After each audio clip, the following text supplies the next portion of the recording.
Hi అండి. Good evening all. ఏంటి ఆకులను చూస్తున్నారా? ఇది కప్రాలాకండి. సో, కఫానికి, జలుబుకి, దగ్గుకి బాగా పనిచేస్తుంది ఇది.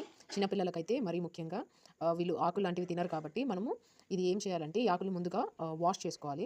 సో, వాష్ చేసేసి తర్వాత మామూలు నార్మల్ పాన్ ఉంటుంది కదా! సో, ఆ పాన్ మీద మనం ఇలా పెట్టేస్తాం. సో, మనకక్కడ వాటర్ లాగా స్టార్ట్ అవుతుంది. ఇదంతా పాన్‌కి హీట్‌కి తగిలి ఈ గ్రీన్‌గా ఉండేది వాటర్ లేయర్ లాగా కనిపిస్తుంది. అంటే లైక్ వాటర్‌లో తడిస్తే మనకు ఆకులు ఎలా ఉంటుందో అలా అయితుంది.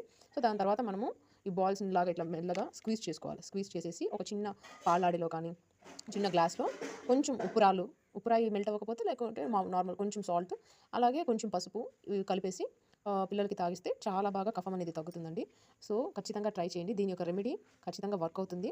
బట్ ఒకసారి తాగిపిచ్చేస్తే అట్లా సరిపోదండి. సో, కంటిన్యూగా డేకి ట్వైస్, థ్రైస్ అలాగా తాగిపిచ్చారంటే దాని యొక్క రిజల్ట్ మనకు కనిపిస్తుంది.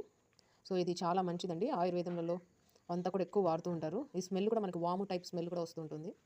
So, please support me.